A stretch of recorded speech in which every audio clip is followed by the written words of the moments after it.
Saudara, hari ini penyidik dari Bareskrim Polri memanggil anak Panji Gumilang untuk klarifikasi soal dugaan TPPU. Hari ini, saudara, total ada 8 orang yang diundang penyidik untuk dimintai keterangan soal dugaan TPPU Panji Gumilang.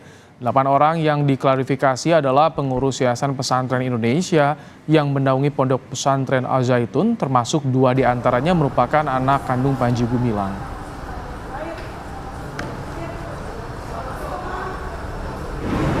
Ya, sesuai rencana kita minta keterangan 8 hari ini. Masalah datang atau tidak kan masih sifatnya undangan ya. Ini anak kandung PG ya. Oh oke, anak kandung PG yang jadi ketua YPI ya Pak ya? Ya, kemudian kalau mau saya tambahin APU, inisial APU. Oke, inisial APU itu siapa Pak? Jabatannya sekretaris. Oke, sekretaris. Nah, Anak kandung juga. anak kandung juga. Ya, menurut rencana, penyidik mengundang atau memanggil 8 saksi untuk dimintai keterangan soal dugaan TPPU Panji Gumilang. 8 saksi yang diundang, mereka merupakan pengurus dari Yayasan Pesantren Indonesia yang menaungi Pondok Pesantren Al Zaitun. Dua di antara dari 8 saksi yang diperiksa yakni anak Panji Gumilang yang merupakan ketua dan sekretaris Yayasan Pesantren Indonesia. Kami ajak Anda langsung menuju Bareskrim Polri untuk mengikuti atau melihat bagaimana pemeriksaan pemanggilan terhadap anak Panji Gumilang sore ini. Kita akan bergabung dengan jurnalis Kompas TV, Putu Trisnanda. Selamat petang, Putu. Putu, apakah hingga sore ini hadir anak Panji Gumilang untuk diminta klarifikasinya soal TPPU?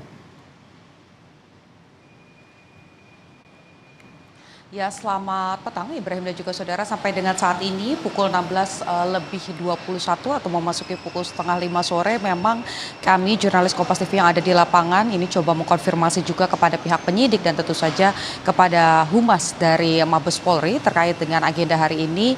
Memang tercatat belum ada saksi yang hadir terkait dengan permintaan klarifikasi untuk perkara atau dugaan adanya tindak pidana pencucian uang di pesantren Al Zaitun.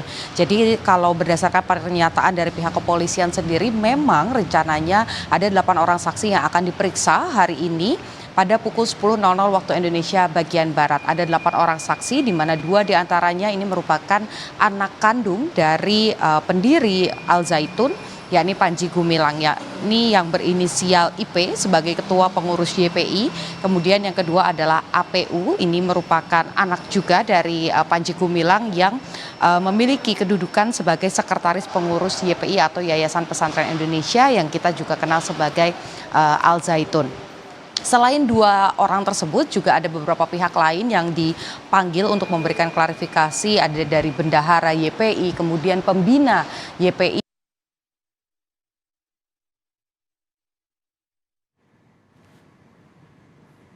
Putu. Sehingga dari penyidik direktorat ya Ibrahim. Iya, silakan. Tadi sempat terputus sambungan audionya. Silakan lanjutkan kembali, Putu.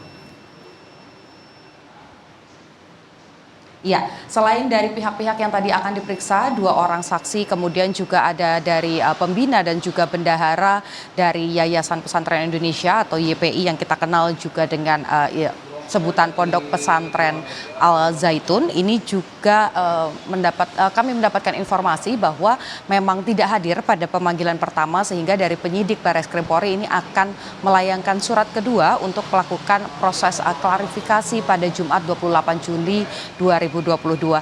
Selain memanggil sejumlah pihak dari pengurus Yayasan Pesantren Indonesia, penyidik dari Direktorat Tindak Pidana Ekonomi Khusus Bareskrim Polri juga akan memeriksa pihak swasta, yakni dari PT ataupun Komisaris Utama Samudra Biru Mangun Kencana dan Komisaris dari PT Samudra Biru Mangun Kencana untuk memberikan klarifikasi besok rencananya pada pukul 10.00 waktu Indonesia bagian Barat.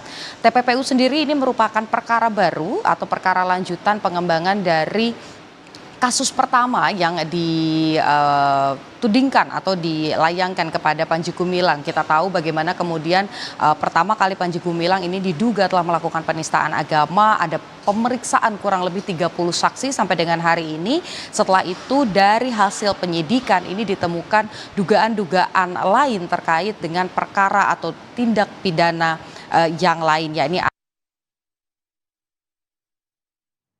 operasional sekolah atau BOS, kemudian juga ada dugaan tindak pidana penggelapan dana, kemudian juga ada dugaan tindak pidana penyalahgunaan dana zakat, sehingga yang dilakukan oleh penyidik Bareskrim Polri bukan hanya untuk kasus TPPU saja, tetapi juga untuk perkara-perkara yang lain. Ini dilakukan koordinasi dengan sejumlah instansi dan lembaga terkait. Untuk zakat misalnya, ini dilakukan koordinasi dengan pihak zakat yang kemudian mengecek, kemudian ada dengan Kementerian Agama dan juga Kementerian Pendidikan dan Kebudayaan. Ibrahim.